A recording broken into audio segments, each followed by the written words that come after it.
Welcome back to the On a Bubble podcast with your host, Demetrius McCray. Got a special guest joining us for this conversation today, Rashad Lawrence out of Northwestern University. All right, so we got Rashad Lawrence here. Appreciate you joining us today, man. So, Yeah, thanks man, for on the having me. bubble, man, we have we talk about guys who've been on this journey, right? We've been on this journey of grinding it out on the bubble, right? So Right. talk a little bit about your journey coming out of Northwestern. Yeah, man. First off, go Cats, man. First off, go Cats on that.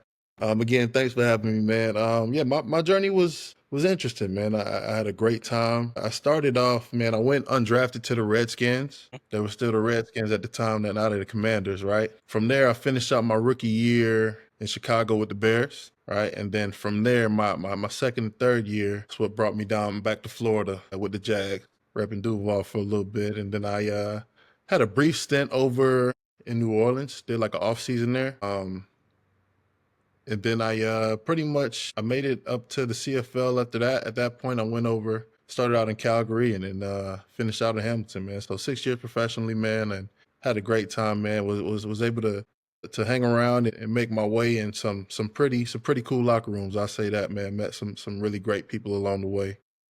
Man, Learned a lot for that's what's sure. up, man. That's what it's all about, bro. We being able to make it, 6 years just in a professional setting of playing football, man. That's all. That's what we dreamed about, man. But we've always been kind of the on the bubble guys, right? Not guaranteed to make the team, right? So we had to Right. really grind and make that team, right? So talk to me, what moment in your life, professionally, collegiately, what moment in your life that you really truly felt that you was on the bubble, right? Where you was just on that edge of breaking through. Yeah, man. I guess football is a big part of my life, but I'd have to rewind all the way back to when I was just a little boy, man. I was about 11 years old. I think that's when I first got that feeling of being on the bubble or uncertain, right? Mm. Back when I was 11, man, my mom, I was a mama's boy growing up, man. She kept me under her wing. I was her shadow. You know what I mean? I went everywhere with her. Grew up really, really close with my mom. Um, I actually thought I was going to be a hooper at that time because she didn't let me play football. She wanted to protect me. You know what I mean? I was her little baby. Yep. I was the only child for a while, man. She wouldn't want me to get hurt. So I was just a little skinny kid with big ears. So she didn't want to put me out in them pads yet. So she wouldn't let me play football, but she did let me play basketball. Me being from the old rep in Orlando, I thought I was going to be the next T-Mac. So I ended up started playing ball late, but it's because, like I said, man, my mom, man, when I was 11, she passed, man. She passed 2 days after giving birth to my younger sister. So from that moment on, man, my world was kind of rocked. You know what I mean? I felt like I was on the bubble at that point. I didn't really know what was next. My whole world as I knew it had changed. So from that moment on, I think that's kind of what put me in, I guess, sometimes of that mode. And it kind of started that trajectory of what my journey became and me making it all the way, Yeah, man. and through the league. Yeah, man. That's definitely something that's going to cause you to, just see the world different in a sense. Grow up faster than what you anticipated, man. So Right, talk to me, right, man. Going through that, growing up, man. It had to be some big sacrifices growing up faster than what you anticipated. So what was some of the biggest right. sacrifices that you had to make? Chasing this journey, Man, going through yeah, what you went through, right? So what were some right. of those sacrifices that you had to make, man? And I think, in that same breath, the biggest sacrifice I had to make personally was that sense of control, right? That feeling of like, I got this thing figured out. I learned, in this age now that, once you feel like you got it figured out, that's when things start to, go awry on you, man. And for me, whenever I tried to do too much controlling, you know what I mean? I either ended up somewhere that wasn't as pretty or something I just don't know what's going on with. So the more I began to embrace the fact that, hey, look, man, you don't know what's next. Hmm. You don't know, what's on the other side of this, but what you do have is this moment. And let's seize the moment. Let's do what you can today. Even when I played in training camp, going in as an undrafted guy, I really didn't have too much knowledge of what the league was like coming into it in general. So going in undrafted, I had to learn real fast that NFL meant not for long, right? So understanding, the concept of the business side of it and, because you got to understand, for me, I started playing football late. I thought I was going to be a hooper. I didn't play organized football until ninth grade, right? So me coming from Orlando, Florida, that's pretty late. You know what I mean? So from entering the football space at ninth grade, playing 4 years of high school, then 4 years of college at Northwestern, my ninth year of football was my rookie year in the league. You know what I mean? And then coming from Northwestern, we didn't have very many at the time, or I'd say a strong culture of guys just elevating to the next level, being professional football. The next level for a lot of us at Northwestern was, we had dudes go interning at Goldman Sachs. You know what I mean? Things like that. The league was definitely, there was a presence, but it wasn't the main thing coming out of our locker room at the time. Yep. So I didn't have very many examples. You know what I mean? So I had to figure out, look, I'm undrafted. I'm pretty much a walk-on. I got to fight every day. And at that point, I couldn't worry about much else but that day that I had at hand. You know what I mean? So relinquishing that whole feeling of control. And I think that was the biggest sacrifice I made, because, as a man, we want to have that, right? Even as, everybody wants to know what's going on, right? When you, for me at least, when I lean into that opposite side of, hey, look, I'm exactly unclear on what's happening. Yeah. But I'm gonna go ahead and get down, man. That was my day to day in the league, man. Absolutely, man. It's a lot of uncertainty when it comes to, this side of the professional sports, man. A lot of people, a lot more of us live this side of this side of professional sports than the other side, right? Where it's guaranteed, and you can, you know that you're going to be there this year. But yeah, man, it's definitely a crazy feeling, man. You got to be really, really mentally locked in, right? So for you, right, I want to talk to you about your mentality when you first stepped into the Redskins, right? When you first got to Washington, what was your mentality, going into your first training camp, going into your first mini camp, a rookie mini camp, knowing that you got something to prove, being an undrafted guy? Right. Again, like I said, that was my mindset, man. I'm out here, I'm here to make the team. I'm here to compete, right? Yep. But I'm also, making sure that I'm embracing this part of my journey, man, because again, understanding my background and where I came from, for me to be walking on this field is a blessing, right? It's a blessing. In some ways, it felt like a bonus to what I've already done as far as a body of work, right? Because, hey, humble beginnings, but at the same time, taking care of what's on your plate and embracing the journey and competing. You know what I mean? So that was my biggest thing. My mentality was, look, I want to make sure my whole rule was, look, man, you can have a bad day, but never 2 days in a row, right? Yep. Never 2 bad days in a row, Yep. right? So that helped me, move with a little bit more of ease and take some of that pressure off. Giving myself grace, understand that, hey, man, we still learning this game. I mean, we're rookies in the league. But again, this is your ninth year playing ball. You know what I mean? And so giving myself that space to learn and opening up and open to the fact that, hey, look, this is brand new. And I think because I did that and gave myself some leeway to make mistakes, I was able to play a lot looser. I'm a big team guy.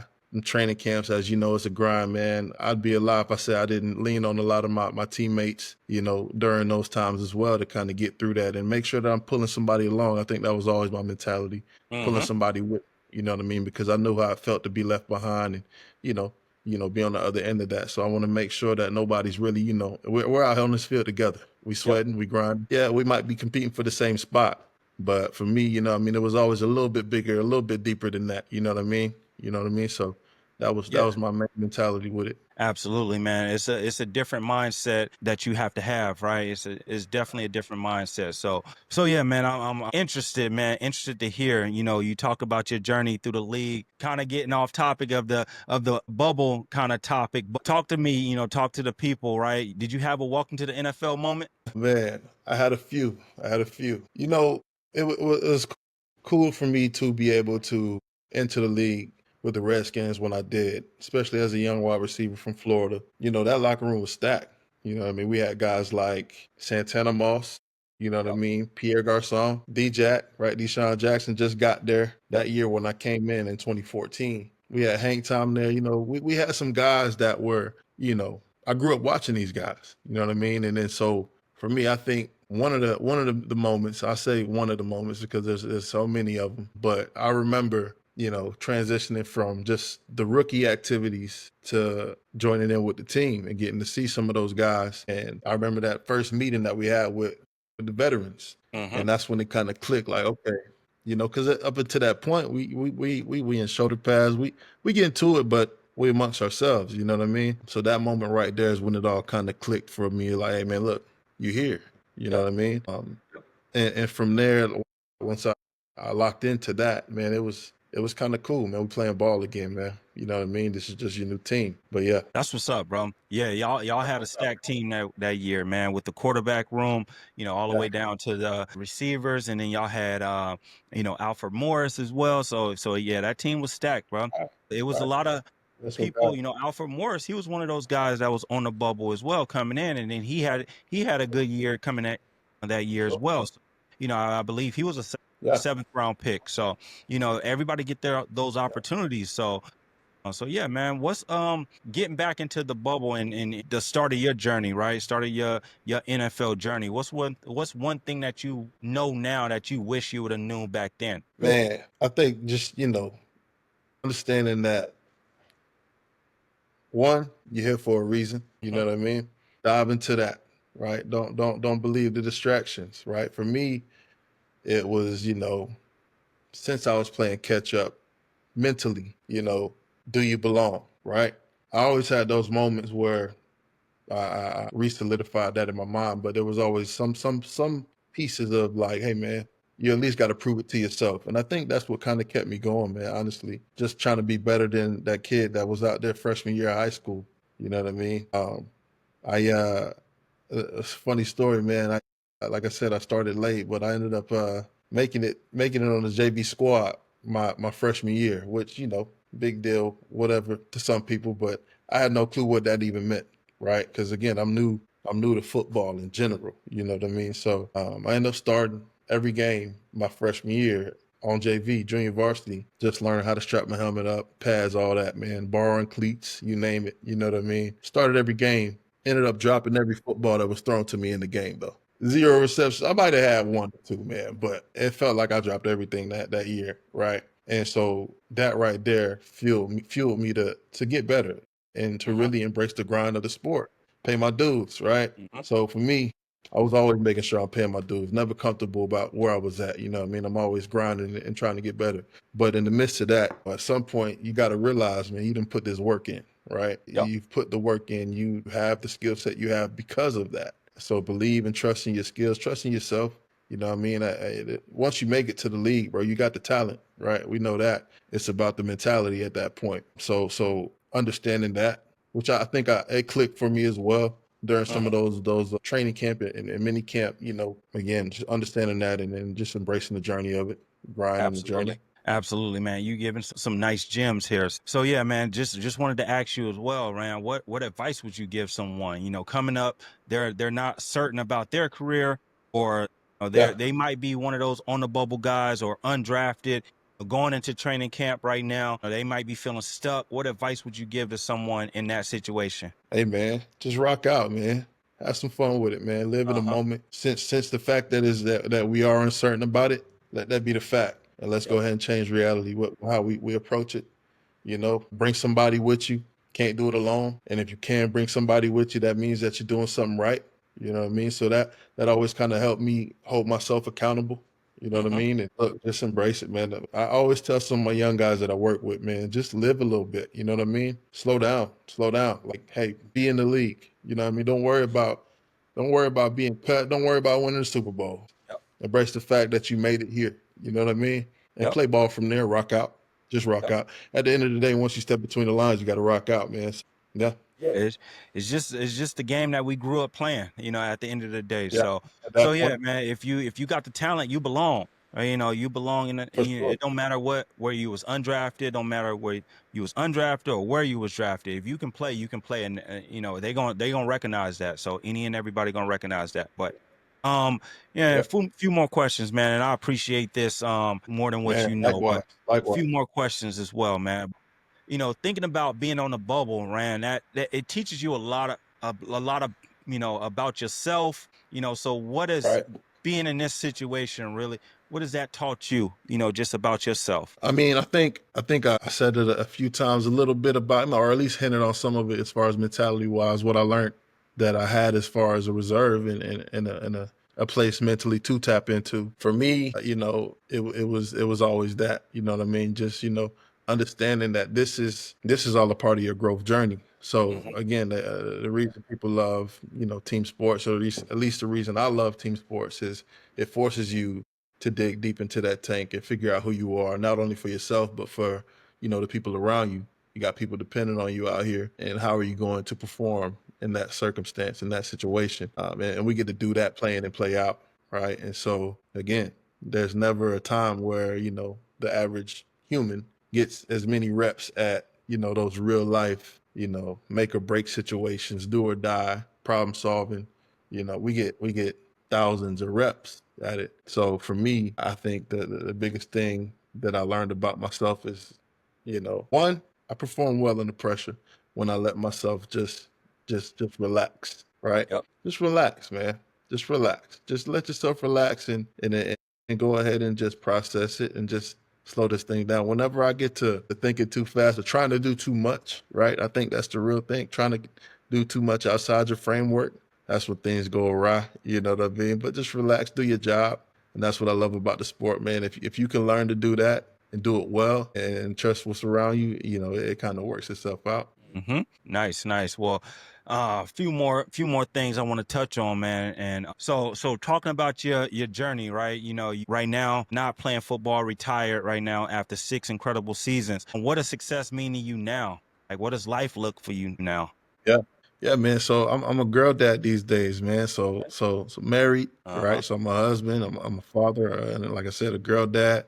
For me, man, it's more so small wins, man. Small wins, small wins like, hey, look, we got through the morning routine without a big meltdown, man. You know what I Yeah. mean? And for me, that's a small win, but that's a big one. You know what I mean? Because that peace, keeping peace in the house, you know what I mean, is a big thing for me, man. So I want to make sure that I'm working on myself and creating an environment of peace and making sure that I'm on my P's and Q's so that we can get those small wins, right? So yeah, I love it though, man. You got some little ones yourself, man. I know you. Absolutely. We talk about it. Yep, I know all about that life, man. Those small wins in the morning, Mhm. that just make your day go by smooth. But man, I Yeah, appreciate man. this time. You dropping some gems on us, man. It's not an easy life that we live. So appreciate you being Yeah, part of the show. Tell everybody where they can find you online. Tell everybody what you got yeah, going man. on. I know that I seen that you had a solid grounds athletics. So tell everybody about that. Right. Right. Yeah, man. So, man, again, first off, appreciate you for having me, man. This is pretty cool, man. You know, uh, we've talked about it, and I just want to commend you for getting to it, man. We talked about it, and now it's happening. So I commend you for getting it started, man. And this is cool, man. I appreciate you for having me. Right now, man, like I said, outside of being a girl dad, man, you can find me really just, in the community, supporting the youth, student athletes. I got my nonprofit up right now, finding solid ground. And our main goal is to be a resource to the next generation of athletes and at-risk youth. So yeah, however we can help out in the community that way. We got the NFLPA Jacksonville chapter up right now. So to all the former players out there right now, tap in, right? I'm vice president. We got a few other guys. You can tap in with anybody. And, if you can't find me online at Rashad Law _, um, I'm not really that hard to find, man. Just get at me, and we can make sure that you guys get the resources that you need, man. But yeah, man, just doing what I can for the next generation. It's blessed to be a blessing, and being able to serve the community is all I ever wanted to do. Give it back and pay it forward. Absolutely, man. And that's commendable about what you're doing, right? Trying to give back to the former players, man, being the vice president of the Jacksonville alumni chapter. So man, that's huge, trying to get some of the players that was in our era when we played here in Jacksonville, trying to get them a Yeah, part man. of that. So yeah, man, I There's a appreciate you doing the work around that. Absolutely. There's a But lot of us out here, man. So we got to make sure we keep that locker room going, man. And we got resources right here in Jacksonville with the Jags. You know what I mean? And so we have the Jags Legends community. We always can get some work in that way. Again, you got the NFLPA Jacksonville chapter, and you also have the NFL alumni chapter as well.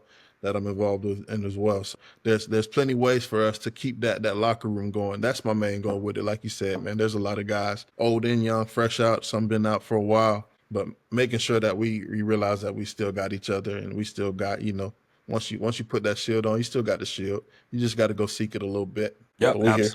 absolutely, man. I Yes, think sir. that's some of the things that's some of the biggest things that guys miss, out of the league, is just being around just that locker room setting. So I appreciate the work you're doing around that. But man, once again, I appreciate you joining today. And we got Rashad Lawrence. Man, appreciate y'all, man. Well, we just wrapped up that conversation with Rashad. I hope y'all subscribe, like, join us next week for another great conversation.